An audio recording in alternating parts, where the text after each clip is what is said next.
Hello friends, ఎలా ఉన్నారు అందరూ? నేనైతే చాలా హ్యాపీగా ఉన్నాను. ఎందుకంత హ్యాపీగా ఉన్నానంటే వీడియో లాస్ట్ వరకు చూడండి. వీడియో నచ్చితే లైక్ చేయండి. అయితే స్టిచ్చింగ్ చేయట్లేదు కదండీ! అప్పుడే ఒక 10 డేస్ నుంచి 15 డేస్ నుంచి వీడియోస్ లేవనమాట. ల్యాప్టాప్‌లో చాలా వీడియోస్ ఉన్నాయండి. దగ్గర దగ్గర 200 చేంజ్ ఉన్నాయి. నేను ఏది కుట్టినా కూడా ఖచ్చితంగా వీడియో అనేది షూట్ చేస్తాను. షూట్ చేయటం వల్ల నాకేంటంటే మెమరీ ఫుల్ అయిపోయేది మొబైల్. ఇంకా మా వారు ఏమన్నారంటే ల్యాప్టాప్ ఇచ్చి దీంట్లోకి పంపించేసుకో, ఎప్పటికైనా యూజ్ అవుతాయని చెప్పేసి చెప్పారు. సో అవే నేను ఇప్పుడు స్టోర్ చేసి పెట్టుకున్నాను. ఇంకా ఛార్జింగ్ అయిపోయిందండి. అప్పుడే 10 మంత్స్ 6, 7 మంత్స్ అవుతుంది ఆన్ చేసి. పాస్వర్డ్ కూడా మర్చిపోయాను. ఇంకా పాస్వర్డ్ స్నానం చేసేసి ఫ్రెష్ అప్ అయిపోయిన తర్వాత అసలు ఆ దేవుడి దయ వల్ల వీడియోస్ అదే మన స్టిచ్చింగ్ చేయకపోయినా కూడా ఈ యూట్యూబ్ దయ వల్ల ఎంతో కొంత అమౌంట్ అనేది డైలీ ఎర్న్ అయితే చేయగలుగుతున్నాను. అది ఇది వరకు 3 సంవత్సరాల క్రితం నేను కష్టపడిన కష్టానికి ఫలితం అనుకోవాలి. ఆ రోజులు అస్సలు ఆ డబ్బులు కానీ వ్యూస్ కానీ అస్సలు వచ్చేవి కాదు. అయినా సరే ఎక్కడ కూడా ఆపకుండా సర్లే మన వల్ల ఇంకొకరు ఇద్దరు ముగ్గురు ఉపయోగపడుతుంది కదా అని చెప్పేసి నేనైతే వీడియోస్ అన్నీ కూడా షూట్ చేసి ఎడిటింగ్ చేసి అప్లోడ్ చేసేదానండి. దానివల్ల ఇప్పుడు నాకు ఎంతో కొంత అమౌంట్ అనేది యాడ్ అవుతుందనమాట. చూసారు కదా, నేను అసలు ఎన్ని రోజులు అవుతుంది మిషన్ ఎక్కి, ఎంతో కొంత యాడ్ అవుతుంది. అది నాకు చాలా హ్యాపీగా అనిపించింది. ఇంకొక విషయం ఏంటంటే మా ఓనర్ అయితే మొత్తం అమౌంట్ ఇచ్చేసారండి. అసలు ఒక్క రూపాయి కూడా ఉంచుకోలేదనమాట. 7,500 అనేది మాకు రావాల్సిన అమౌంట్ అనమాట. అడ్వాన్స్ కింద తీసుకున్నారు. తర్వాత టైల్స్ క్లీన్ చేసి అదే మనం చేసాం కదా, ఒక మంచి పని చేశాం కదా, టైల్స్ అన్నా కూడా నీట్గా అడ్జస్ట్ చేసి ఇచ్చాం. అప్పుడు తను కొంచెం సీరియస్ అయ్యారు. దాని అమౌంట్ కూడా వేసేసారండి. అసలు నాకు ఎంత హ్యాపీగా అనిపించిందంటే నిజంగా మంచి పని చేసినందుకు రిజల్ట్ అనే అనుకోవాలి. ఆ రోజు తను అంత కోపంగా మాట్లాడినా కూడా తర్వాత రియలైజ్ అయ్యి మన అమౌంట్ మనకి ఇచ్చినట్టే. ఇంతవరకు అంటే మేము దగ్గర దగ్గర 10 ఇయర్స్ ఉన్నాం కదా ఇంట్లో. ఎవ్వరు ఖాళీ చేసి వెళ్ళినా కూడా ఎంతో కొంత అమౌంట్ ఖర్చు చేసుకునేది అనమాట. అంటే క్లీన్ చేసామని, ఇది పోయిందని అది పోయిందని. కానీ మా దగ్గర ఒక్క రూపాయి కూడా ఖర్చు చేయకుండా ఉన్నది ఉన్నట్టు వేసింది. అది నాకు చాలా హ్యాపీగా అనిపించింది. షాకింగ్ కూడా అనిపించింది అనమాట. నాకైతే ఆ మంచితనం వల్లే, అంటే మనం మంచిగా ఉండటం వల్లే అలా సాధ్యమైందని అనుకుంటున్నాను నేనైతే మాత్రం. సో మీకు ఎలా అనిపించిందో నాకు కామెంట్ చేయడం మాత్రం అస్సలు మర్చిపోకండి. నేను ఖచ్చితంగా రిప్లై ఇస్తాను. కొంతమంది ఫీల్ అవుతున్నారండి రిప్లై ఇవ్వడం లేదంటే అక్క అందరికి ఇస్తున్నాను నాకు ఇవ్వట్లేదని. ఇక్కడ ఒక విషయం బాగా గుర్తుపెట్టుకోండి. ఫస్ట్ ఒక వీడియో నేను రిలీజ్ చేశాను. దానికి వచ్చిన కామెంట్స్ అన్నిటికీ నేను రిప్లై ఇచ్చేస్తూ ఉంటానన్నమాట. వెంటనే కాకపోయినా ఒక 1 అవర్ గ్యాప్, 2 అవర్స్ ఎప్పుడు ఫోన్ పట్టుకుంటే అప్పుడు రిప్లై ఇస్తాను. ఇంకొక వీడియో రానంత వరకే మీ కామెంట్స్ అనేవి హైలైట్ అవుతాయి.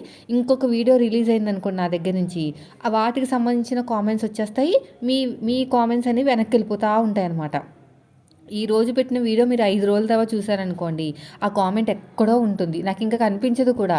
ఎందుకంటే ఈ 5 రోజుల కంటే ముందు ఇంకా తర్వాత కూడా ఇంకా వీడియోస్ పెడతా ఉంటాను కదా, అవన్నీ హైలైట్ అవుతాయి అనమాట. అది అంతేగాని నేను అసలు ఇవ్వకుండా అయితే ఉండనండి. ఎందుకంటే ఎంతో ప్రేమగా మీరు నాతో మాట్లాడుతున్నారు కాబట్టి ఖచ్చితంగా నేను రిప్లై ఇచ్చే తీరాలి. ఇప్పుడు ఇలాగ దారిలో వెళ్తూ ఉన్నాము, ఎలా ఉన్నారని అడుగుతారు. మనం ఏం మాట్లాడకుండా వెళ్ళిపోతే అది మర్యాద కాదు కదా. బాగున్నానండి అంటారు కదా, అలాగే మీరు కూడా అంతే. ఎలా ఉన్నావు అక్క అంటే ఖచ్చితంగా నేను రిప్లై ఇస్తాను. కానీ 5 డేస్ తర్వాత ఎలా ఉన్నావు అని అడిగితే మాత్రం ఆ కామెంట్ నాకు కనిపించదు. ఎక్కడో లాస్ట్కి ఉంటుంది. ఇంతకంటే ముందు ఇంకా ఒక 100 కామెంట్స్ ఉంటాయన్నమాట. అది రీజను. ఓకేనా? మ్యాక్సిమం ట్రై చేయండి. ఎప్పుడు వీడియో అప్పుడు చూసేయండి. అంటే ఇంకొక వీడియో రాకముందు, అంటే ఈరోజు నేను 11:30కి ఒక వీడియో రిలీజ్ చేశాను అనుకోండి, నెక్స్ట్ 11:30 లోపు మీరు కామెంట్ పెట్టాలనుకుంటే పెట్టండి. అయితే మార్నింగ్ పిల్లలకి స్నాక్స్ కింద నేనైతే పాప్కార్న్ చేశాను. చేసిన తర్వాత అంటే మన డీమార్ట్లో దొరుకుతుంది కదా ప్యాకెట్, అదే అనమాట. చేసిన తర్వాత మా చిన్నోడు ఏమనంటే నాకు స్వీట్ పాప్కార్న్ కావాలన్నారు. ఒకసారి చేశాను, భలే ఉందని టేస్ట్. ఏం లేదండి, బెల్లం పాకం పట్టేయాలి. ఆ బెల్లం పాకం అనేది పలచగా ఉండకూడదు, కొంచెము తీగ పాకంలో రావాలన్నమాట, లేదంటే సరిగ్గా రాదు. సో మా వాడు వెనకాల తొందర పెడుతున్నాడు, తొందరగాని, అందుకని చెప్పేసి కొంచెం లైట్గా పలుచుకున్నప్పుడే వేసేసాను కాబట్టి కొంచెం మెత్తపడ్డాయి. యాక్చువల్గా అయితే మనం కొంచెం ముదురు పాకం వచ్చాక ఈ సిరప్ తీసుకొచ్చి దీంట్లో వేయాలి, అంతేగాని స్వీట్ కార్న్ తీసుకొచ్చి సిరప్లో వేయకూడదు. నాకు టైం లేక తొందరగా అలా చేశాను. యాక్చువల్గా చాలా అంటే చాలా బాగుంటుంది టేస్ట్. సూపర్గా ఉంటుందండి, స్వీట్గా ఉంటుంది. మీరు ఏం చేయాలంటే పాకం పక్కన పెట్టేసుకుని స్వీట్ కార్న్ కూడా పక్కన పెట్టుకుని స్వీట్ కార్న్ పైన పాకం వేయాలి, అప్పుడు బాగుంటుంది అనమాట. కొంచెం పాకం అనేది పలుచగా ఉండకూడదు. ఇది అయిపోయిన తర్వాత ఇంకా మార్నింగ్ అయితే క్యాబేజీ కర్రీ అయితే చేశాను. చాలా రోజుల తర్వాత చేశాను. మామూలుగా అయితే క్యాబేజీ కర్రీ అంటే అసలు ఎవరు తినరు, కానీ అన్నీ తినాలి కదా అని చెప్పేసి 10 రూపాయలంట చిన్న కాయ ఉంటే తీసుకొచ్చానండి. తీసుకొచ్చేసి ఫస్ట్ అయితే పోపు పెట్టేశాను. పచ్చిమిరపకాయలు అయితే వామ్మో ఎంత కారంగా ఉన్నాయంటే, ఒక్క పచ్చిమిరపకాయ వేసామంటే చాలు ఇంకా బాగా కారం వేస్తుంది అనమాట, అంత ఘాటు ఉంది. ఇంకా ఈ రోజైతే మొత్తం ఇంకా నాది వంటలోనే అనమాట, వంటలో సెషన్లోనే ఉండిపోయాను ఎక్కువ. కొంచెం కొద్దిగా వెరైటీస్ చేశాను అనమాట. టైం ఉంది కదా, స్టిచ్చింగ్ కూడా స్టార్ట్ చేయలేదు కదా, అందుకుని కొంచెం కరివేపాకు వేసి కట్ చేసి కడిగేసిన శుభ్రంగా కట్ చేసిన క్యాబేజ్ అయితే వేసాను. వేసేసి బాగా మగ్గబెట్టేశానండి. మగ్గబెట్టిన తర్వాత ఉప్పు కారం పసుపు వేసేసి ఇంకా నా దగ్గర బఠానీలు తెచ్చుకున్నాను కదా, పచ్చి బఠానీలు, అవి ఒక 4-5 వేసాను, బాగుంటుంది కదా టేస్ట్ అని. బాగా కలిపేసి మగ్గబెట్టేశాను అనమాట. ఇంకా స్వీట్ కార్న్లు కూడా తెచ్చాను మార్కెట్ నుంచి. మనకి టిఫిన్ కూడా ఏమీ పిండిలు ఏమి రుబ్బు పెట్టలేదు. సరే అని చెప్పేసి స్వీట్ కార్న్లు ఇదంతా మార్నింగ్ ప్రాసెసేనండి. అసలు నేను ఇంత ఫాస్ట్గా ఎలా చేయగలనని నాకే డౌట్ వచ్చింది. ఇరుకుగా ఉండటం వల్ల నాకు పని అయ్యేది కాదనమాట. ఇప్పుడు కొంచెం మంచిగా ప్లేస్ దొరికింది కదా, కాబట్టి అటు ఇటు తిరగడానికి కొంచెం ఇంట్రెస్ట్ కూడా వస్తుంది. ఒక రకంగా చెప్పాలంటే నాకు ఇంట్రెస్ట్ కూడా వస్తుంది. ఇంట్లో పని చేసుకోవాలి, చక్కగా ఇలా నీట్గా ఉంచుకోవాలి. అక్కడ కూడా నీట్గానే ఉంచుకునేదానండి, కానీ చూసే కళ్ళను బట్టే కదా ఏదైనా ఉండేది. నేను ఎంత నీట్గా ఉంచుకున్నా అది లుక్ రాక అలా అనిపించేది అనమాట. పైగా నాకు ఒక్కొక్కసారి ఏదైనా వంటలు చేయాలని చిరాకు వచ్చేసేది. చిచ్చి ఎక్కడ పెట్టినా ఏదో ఒకటే, అసలు పెట్టడానికి కూడా లేదు, ఇది అది అని నాకు చిరాకు వచ్చేసి ఏది కూడా సరిగ్గా వండేదాన్ని కూడా కాదు. కానీ ఇప్పుడు మంచిగా నీట్గా కనిపించేసరికి కళ్ళకి నాకు కూడా చేయాలని ఇంట్రెస్ట్ వచ్చి ఇంకా అప్పటికప్పుడు అనుకున్నాను అనమాట. స్వీట్ కార్న్లు అన్నీ తీసేసి ఇది హాల్ అండి. నేను చేస్తాను, హోమ్ టూర్ చేస్తాను ఖచ్చితంగా. నేను చెప్తానండి తర్వాత. కొనుక్కోవాల్సినవి కొన్ని ఉన్నాయి. నేను ఏ విషయాన్ని కూడా ముందు చెప్పను అనమాట. నాకు ఎలా అనిపిస్తుంది అంటే, ఎవరైనా అన్నారనుకో నువ్వు చేసేది లేదు పెట్టేది లేదు ముందు వాగుతావని అంటూ ఉంటారు కదా, నాకు అలాంటి కామెంట్స్ అసలు నచ్చవు. కాబట్టి నేను కొన్ని ఐటమ్స్ అయితే తీసుకోవాలి. మీషోలో కొన్ని బుక్ చేశానండి. బయట తీసుకోవాల్సినవి కొన్ని ఉన్నాయి. అక్వేరియంకి టేబుల్ కూడా తీసుకున్నాను, అది నేను చూపిస్తాను. షాపులో అయితే వీడియో షూట్ చేయలేదు, ఎందుకంటే నాకు గుర్తులేదు వీడియో షూట్ చేద్దామని. అస్సలు గుర్తులేదు. అసలు కొందామా వద్దా అని వెళ్ళామండి. నేను మా ఫ్రెండ్, అంటే అక్కడ పాతింట్లో పైన అమ్మాయి ఉంటుంది కదా, అమ్మాయి నేను వెళ్ళామన్నమాట. వెళ్ళి ఇలాగా నాకు ఎక్వేరియం కోసము ఒక టేబుల్ కావాలి కొంచెం లో కాస్ట్లో, అంటే తన దగ్గర ప్లాస్టిక్ స్టూల్ ఉందన్నమాట. భలే ఉందండి చాలా. నేను 2-3 సార్లు కూర్చున్నాను అనమాట దాని మీద. ఒక 10 నిమిషాల పాటు కూర్చుని చూశాను, బాగుంది, చాలా స్ట్రాంగ్గా ఉంది. సరే అని చెప్పేసి వెళ్దామని చెప్పి 6:30కి వెళ్ళామన్నమాట. 6:30కి వెళ్తే అక్కడ లేదు ఐటమ్స్. అప్పుడే 2 years బ్యాక్ కొనుక్కున్నారు వాళ్ళు, అయితే లేదనమాట. సరే అక్కడ ఫర్నిచర్ షాప్ ఉంది, అక్కడ చూద్దాం ఉందేమో అంటే ఉంది, కానీ అదేంటంటే మనకి స్టడీ టేబుల్ అనమాట. అది కాదు, మామూలుగా ఇలాగా ఎక్వేరియం పెట్టుకుంటానికి కావాలి అంటే లేదండి అన్నారు. పక్కనేమోని చెక్కది ఉందనమాట. ఇదే బాగుంది అంటే 1800 చెప్పారండి, 1800. అమ్మో అనిపించింది, కానీ అమ్మ చాలా బాగా బేరం ఆడుతుంది అనమాట. సరే అని చెప్పేసి తను 1250కి బేరం ఆడింది. చూపిస్తాను అది మీకు, వీడియో లాస్ట్లో చూపిస్తాను. బాగా నచ్చింది. చెక్కదనమాట, కొంచెం నీట్గా కూడా ఉంటుంది కదా చూడడానికి. చెక్కదొకటి గాజుదొకటి బాగుంటుంది ప్లాస్టిక్తో కంపేర్ చేస్తే. 1250కి అయితే బేరమాడి తీసుకొచ్చాము. నాకు హోమ్ డెకరేషన్ అంటే చాలా ఇంట్రెస్ట్. మీకు తెలియని చాలా ఇష్టాలు నా దగ్గర ఉన్నాయండి. టైం వచ్చినప్పుడు చెప్పాలి తప్ప అనవసరంగా చెప్పకూడదని నా ఉద్దేశం అనమాట. నాకు హోమ్ డెకరేషన్ అంటే ఇష్టము, చెట్లు పెంచడం అంటే ఇష్టము, నీట్గా ఉంచుకుంటాం. నీట్గా అనగానే కొంతమంది కొన్ని రకాలుగా కామెంట్ చేస్తారులే అండి, అది పక్కన పెట్టేసేయండి. అంటే కొంచెం కళ్ళకి కొద్దిగా బాగుంటుంది కదా, కళ్ళకి చూస్తే పచ్చదనం అనేది కళ్ళకి ముందు బాగా కనిపించాలన్నమాట. అలా చెట్లు పెంచడం అంటే ఇష్టము బాగా. సో కొత్త కడాయి అయితే తీసేసాను. మా అత్తయ్య గారు మొన్న ఊరు వెళ్ళినప్పుడు ఇచ్చారు కదా, అదనమాట. అయితే వాడలేదు కదా, ఏమన్నా అంటే ఇప్పుడు వేసేది గారెల టైప్ కదా, ఏమైనా పట్టేస్తుందేమో కొంచెం వాటర్ వేసేసి మరిగించేసి అప్పుడు శుభ్రంగా తోమేశానండి.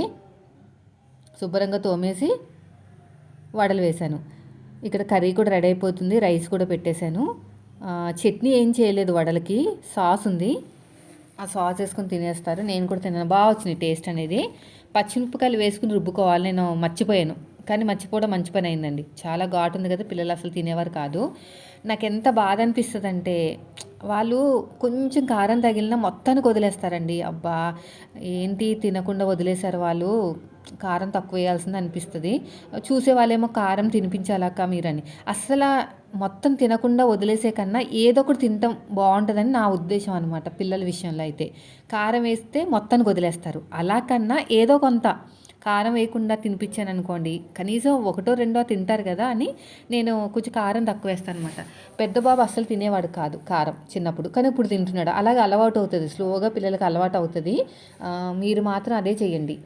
మనం అన్నం తినిపించేటప్పుడు పెద్దవాళ్ళు అంటూ ఉంటారు కదా, అదే కారము అలవాటు చేయించాలని. సో నన్ను కూడా అలాగే అనేవారు అనమాట, కానీ తినేవారు కాదని బాధపడేదాన్ని. ఇప్పుడైతే మిక్సీ పట్టేశానండి. కొన్ని గింజలైతే పక్కన పెట్టుకున్నాను, పంట కింద తగిలితే బాగుంటుంది కదా అని చెప్పేసి. ఒక ఆనియన్ వేస్తున్నాను, జీలకర్రని ఇదని అదని ఏం వేయట్లేదు. మా వాళ్ళు ఇలాగైతేనే తింటారు, అదనమాట. పిల్లలు ఎలా ఇష్టపడితే అలాగే చేయటమే చాలా బెస్ట్ అని నా ఒపీనియన్. చెప్పాను కదా, మొత్తం తినకుండా వదిలేసే కన్నా. అయితే ఇది చాక్ తీసుకున్నాను కదండి, దీనివల్ల ఏంటంటే చెక్క మీద గీతలు పడిపోతుందండి. ఆ చాకు అయితే గీతలు పడేది కాదు అస్సలు, డీమార్ట్లో తీసుకున్న చాకు. కానీ షార్ప్నెస్ పోయింది, ఇది మాత్రం గీతలు పడిపోతుంది. సర్లేండి, బాగా కలిపేయాలండి. అంతే, ఇలా డైరెక్ట్గా కలపకూడదు. కొంచెం శనగపిండి, కొంచెం బియ్యం పిండి వేసానండి. శనగపిండి ఒక 3 టేబుల్ స్పూన్ 4 టేబుల్ స్పూన్ వేస్తే 2 టేబుల్ స్పూన్ నేనైతే ఇది బియ్యం పిండి వేసాను అనమాట. కొంచెం క్రిస్పీగా మెత్తగా. ఇప్పుడు మనం మిక్సీ పట్టాం కదా, నీళ్ళు వేయకుండా పట్టాలి మిక్సీ. నీళ్ళు వేయకుండా పట్టినా కూడా పల్చగా అయిపోయింది, పల్చగానే ఉందన్నమాట. స్వీట్ కార్న్లు కదా, లోపల పచ్చిదనం ఉంటుంది కదా. సో దానివల్ల కొంచెం నాకు శనగపిండి ఎక్కువ పట్టింది. వరిపిండి మాత్రం, అదే మనకి బియ్యం పిండి మాత్రం 3 టేబుల్ స్పూన్లు వేసాను, ఇంకా ఎక్కువ వేయలేదు మళ్ళీ గట్టిగా ఉంటాయని. ఇంకా కర్రీలు ఉప్పు కూడా వేసేసి కారం వేసేసి ఒక 3 విజిల్స్ వేయించేసి, ఇంకా వాటర్ ఏమైనా ఉంటే ఇనికిపోయేంత వరకు, అంటే వాటర్ అంతా అయిపోయేంత వరకు మగ్గపెట్టేశానండి. సో ఫైనల్గా అయితే నా కర్రీ అయితే రెడీ అయిపోయింది, రైస్ కూడా రెడీ అయిపోయింది. ఇంకా వడలు వేసేస్తాను. ఇంకా బాగా కలిపేశాను. కొంచెం పలుచగానే అయిపోయింది, మళ్ళీ వేసానండి పిండి. మళ్ళీ వేసి మొత్తం మీద మన చేతికి గారెలు అయ్యేటట్టు చూశానమాట. ఇలా కలిపేసుకుని పెద్ద తీసుకున్నాను, కొంచెము పెద్దదే తీసుకున్నాను అనమాట. ఇది కొంచెం తక్కువైంది మళ్ళీని. పెద్ద తీసుకుంటాం వల్ల ఏంటంటే నాకు కలపడానికి ఈజీగా ఉంది. అంతే, వడలు వేసేసుకోవచ్చు ఈజీగా. సో నా కర్రీ కూడా ఉడికిపోయిందిలేండి. చెక్క ఎలా పెట్టావక్క అని అడిగారు ఒక సిస్టరు, ఈ వీడియోలో చూపిస్తాను లాస్ట్లో. మరి ఈ వీడియో ఆ సిస్టర్ చూస్తారో లేదో తెలీదు.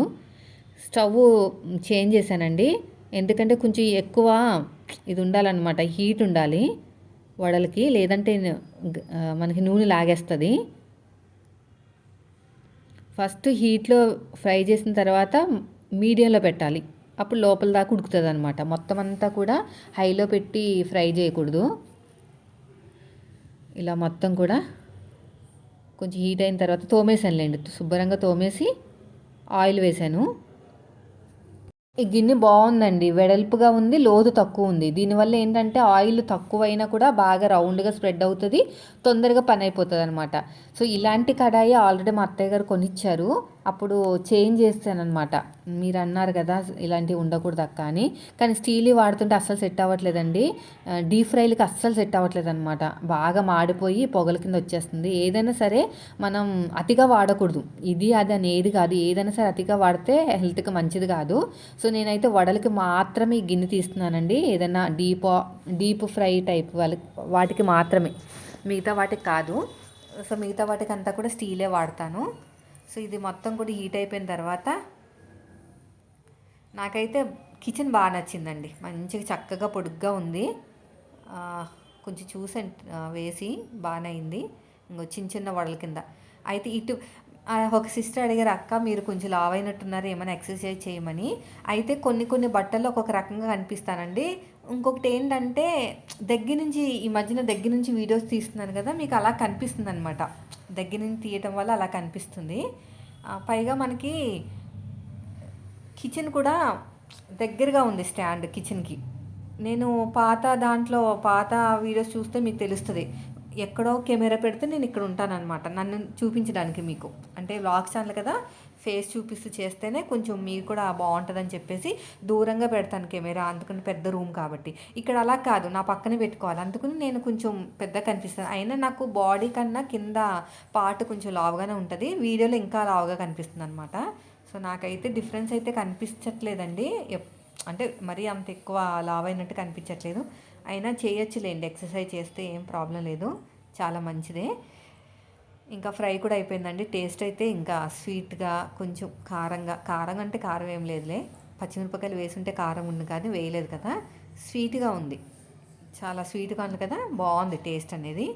సో మొత్తం కూడా ఎన్నైనాయి బాగానే అయినాయండి. అయితే మా ఫ్రెండ్ ఇంటికి వెళ్ళానని చెప్పాను కదా, తనకు ఒక 3-4 తీసుకెళ్ళాను, అదే మా పైన అమ్మాయి. సో తనకే చెప్పాను అనమాట, ఈవినింగ్ మాట వెళ్దాము, మనకి అది కావాలి నాకు ఎక్వేరియం కని. సో అయిపోయిందండి వంట పని అయిపోయిన తర్వాత పిల్లలు కూడా తినేశారు, చక్కగా కూర్చున్నారు, ప్లేస్ అంతా వాళ్ళదే. ఇంకా స్కూల్కి అయితే వెళ్తున్నారండి. వాళ్ళు వెళ్ళిపోయిన తర్వాత ఇంకా మా ఫ్రెండ్ దగ్గరికి వెళ్ళాను, కొంచెంసేపు కూర్చుని ఇంకా రెస్ట్ తీసుకుని వచ్చేటప్పుడు మటన్ తీసుకొచ్చాను. సండే రోజుని చేయలేదన్నమాట ఏమి, ఎందుకంటే పెద్ద బాబుకి ఏమన్నా చికెన్ పాక్స్ ఏమన్నా డౌట్ వచ్చేసి నాన్ వెజ్ చేయలేదు, అందుకు చేయలేదు కదా అని చెప్పేసి మటన్ తెచ్చాను, మటన్ దమ్ బిర్యానీ చేద్దామని చెప్పాను కదా. కొంచెం నాకు ఇల్లు బాగుండటం వల్ల, కిచెన్ బాగుండటం వల్ల వంట మీద ఇంట్రెస్ట్ అనేది నాకు ముందు నుంచి, వంట అంటే ఇంట్రెస్టే కానీ పర్ఫెక్ట్గా రాదు, వచ్చేవేయో చేయాలని ఇంట్రెస్ట్ ఉంటుంది అంతే. ఇంకా మటన్ బిర్యానీ చేద్దామని చెప్పేసి మటన్ తీసుకొచ్చి శుభ్రంగా కడిగేశాను, దాంట్లో కొత్తిమీర, పుదీనా, ఉప్పు వేయలేదు, పసుపు, కారం వేసేసి ఇలా కలిపేసి పక్కన పెట్టి బయటికి వెళ్ళొచ్చాం. నేను చెప్పాను కదా అది కొన్నానని చెప్పేసి, సో అది టేబుల్ చూపిస్తానులేండి మీకు. వెళ్ళే ముందు నానబెట్టేసాను, ఇది వెళ్ళే ముందు రైస్ కూడా 2 గ్లాసులు ఉన్నాయి, రైస్ నానబెట్టేసి ఇంకా మనకి ఒక ఛానల్కి, అంటే మన స్టిచ్చింగ్ ఛానల్కి ఒక వీడియో అనేది పోస్ట్ చేసి అప్పుడు బయటికి వెళ్ళి అది కొన్నామన్నమాట టేబుల్ అనేది. అసలు టేబుల్ కొనే ఉద్దేశం ఉంటే వీడియో షూట్ చేసేదాన్ని, అసలు అక్కడ ఉన్నాయో లేవో ఏంటో అన్నట్టు సరదాగా వెళ్ళినట్టు వెళ్ళాము, కానీ నాకు బాగా నచ్చేసింది ఆ టేబుల్, తీసుకొచ్చేసాను అనమాట. వాటర్ వేసేసి ముందు 2 సార్లు కడిగేసానండి, బాస్మతి బియ్యం కదా, నానిన తర్వాత కడిగితే అసలు ఇరిగిపోతాయి అన్నమాట, పొడి పొడిగా ఉండవు. సో దీనంతా కూడా నేను కుక్కర్లో పెట్టేసి కొంచెం వాటర్ వేసాను, ఉప్పు వేయలేదు, ఓకేనా. అల్లం వెల్లుల్లి పేస్ట్ వేసాను, అల్లం వెల్లుల్లి పేస్టు, పసుపు, అల్లం వెల్లుల్లి పేస్టు, పసుపు, కారం, కొత్తిమీర, పుదీనా, అంతే, ఇంకేమీ లేదండి, ఇంకేమీ వేయలేదు, ఎందుకంటే మళ్ళీ దీన్ని కలపాలి మనం. టేస్ట్ అయితే సూపర్ ఉందంట, మా వారు అన్నారు, చాలా బాగుంది టేస్ట్ అన్నారు.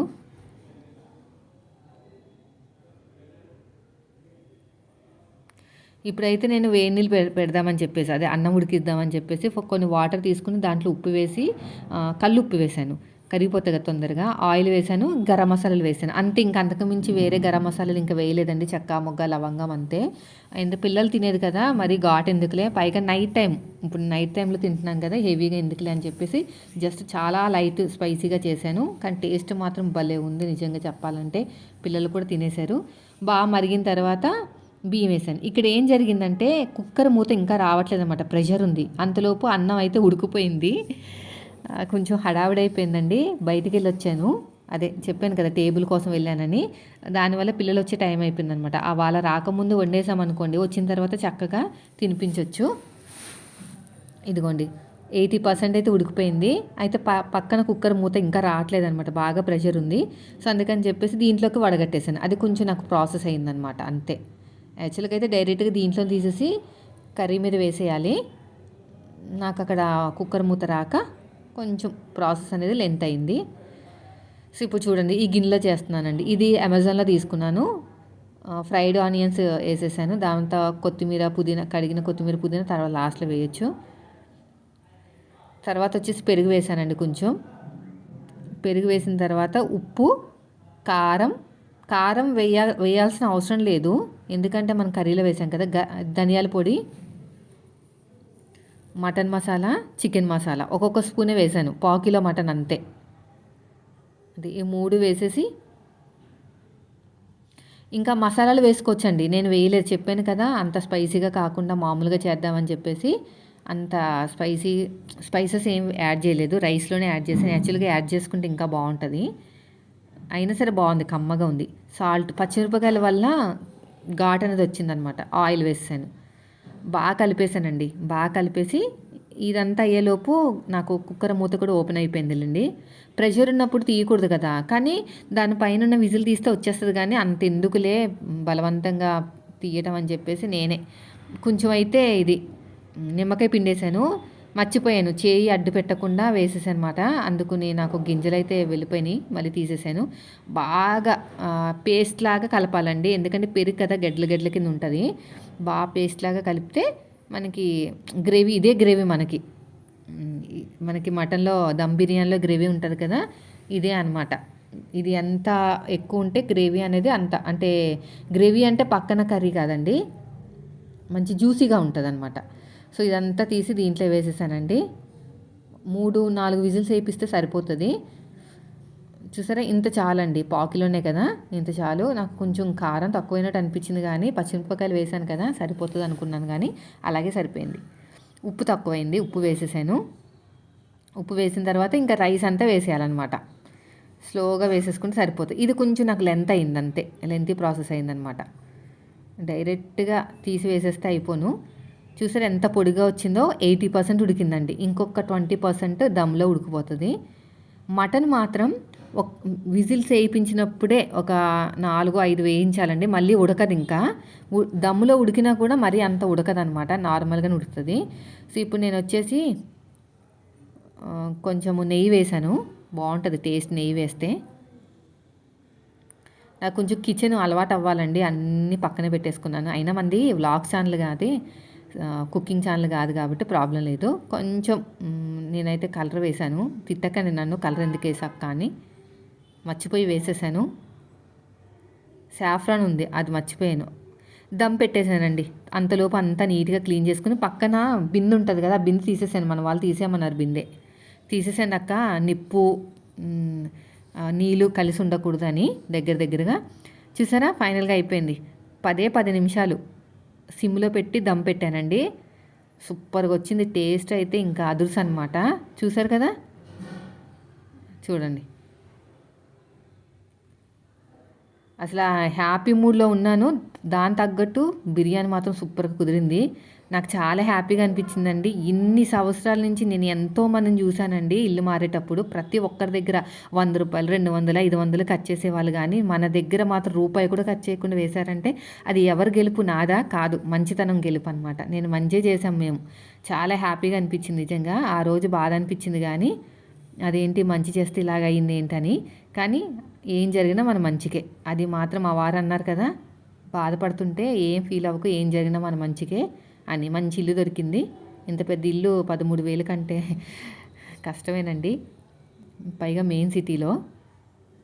ఇంకా నేను కూడా తినేస్తున్నానండి. ఎందుకంటే ఆయన వచ్చేసరికి 10 అవ్వచ్చు, 10:30 అవ్వచ్చు. గట్టిగా మూత పెట్టేశాననుకోండి, అంటే ఏదైనా పేపర్ షీట్ లాంటిది అల్యూమినియం షీట్ ఉంటుంది కదా! అది పెట్టేసి మూత పెడితే ఇంకా వేడిదనం తగ్గదనమాట. సో, మేము తినేసి ఇంకా కూర్చునేలోపు మా వారు వచ్చారనమాట. ఇంకా మా వారు కూడా తినేసారు. సూపర్‌గా ఉందంట టేస్టు. కానీ నేను చెప్పాను స్పైసెస్ ఎక్కువ వేయలేదంటే, లేదు కరెక్ట్‌గా సరిపోయింది. ఇలాగే ఉండాలి నైట్ టైంలో. అయినా బిర్యానీలు అంటే ఇలా కమ్మగానే ఉండాలి అన్నారన్నమాట. ఇంకా పిల్లలకి నాకు పిండేసి వాళ్ళకి తినిపించాను. తిన్నారు కానీ అంత బాగా తినరనమాట నేను తినిపిస్తే కానీ. రేపటికి ఏమీ లేదండి ఇంకా. అంటే పిండిలు ఏం లేవు. ఫస్ట్ వచ్చేసి ఒక చిన్న మూతడు మినపప్పు నానబెట్టాను. 2 మూతలు గోధుమ రవ్వ.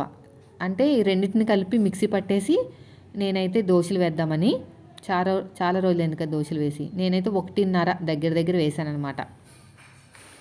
నైటు నానబెట్టుకుంటున్నాను. పొద్దునైతే మనకి చక్కగా మిక్సీ పట్టేసుకుని ఒక అల్లం ముక్క, పచ్చిమిరపకాయ వేసుకుంటే భలే ఉంటుంది టేస్ట్ అండి. నేను ఆల్రెడీ చేశాను పాతింట్లో. అంటే సరిగ్గా చూపించలేదు అక్కడ క్లియర్గా లేక ప్లేస్ అనేది. దీనిపైన మూత పెట్టేశానండి. క్లీన్ చేసేసుకున్నాను. మీరు చెప్పారు కదా రాత్రి క్లీన్ చేసేసుకుని అక్క పొద్దున హడావిడిగా ఉందని మొత్తం క్లీన్ చేసుకున్నాను చూడండి. అయితే చెక్క అడిగారు కదా సిస్టరు. ఇక్కడ చూడండి అక్కడ పైన కరెక్ట్గా ఉంది కదా, ఇక్కడ డౌన్ వచ్చిందనమాట. ఇంకా అక్కడ కూడా అంతే.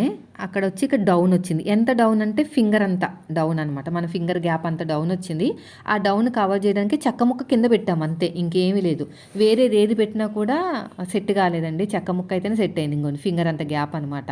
అంత గ్యాప్లో హైట్లో ఉంది. అదే తీసేసాననుకోండి కిందకి డౌన్ వచ్చేస్తుంది, మొత్తం అన్నం అంతా ఏదైనా సరే మీద పడిపోతుంది. ఓకేనా, చెక్క పెట్టుకుంటే బెస్ట్ అండి. ఇదిగోండి, ఇదే టేబుల్ టీపాయ్. ప్లాస్టిక్ది అయితే అంత లుక్ రాదండి, మంచిదే దొరికింది మాకైతే. 1800 చెప్తే ఆ అమ్మాయి 1200కి అడిగిందనమాట. ఇవ్వమండి మాకు అస్సలు రాలేదంటే, ఇంకా లాస్ట్ 1250, ₹1 కూడా ఇవ్వము అని చెప్పేసి ఇంకా డబ్బులు ఫోన్పే చేసేసి లాక్కొచ్చేసాం అనమాట. మొహం ఇలా పెట్టుకున్నారు, 1300 ఇవ్వండి, 1300 ఇవ్వండి అని. ఏం లేదు, వస్తుంది అని చెప్పేసి అమ్మ చాలా బాగా బేరమాడుతుందండి. టీపాయ్ కోసమే అంటే అన్నిటికి యూజ్ అయ్యేటట్టు తీసుకున్నాను అనమాట. ఇప్పుడైతే ఎక్వేరియం పెడుతున్నాను, చూడాలి. ఆ చేపలు ఎండాకాలం కదా, ఇంకా మా వాళ్ళు కూడా ఇంట్రెస్ట్ బాగా చూపిస్తున్నారండి. అందుకనే నాకు చాలా ఇంట్రెస్ట్ ఇలాంటివి అంటే, హోమ్ డెకర్ హాబీస్ ఇవన్నీ కూడాని. సో ఇదండి ఈరోజు వీడియో. నచ్చితే లైక్ చేయండి friends. Thank you for watching.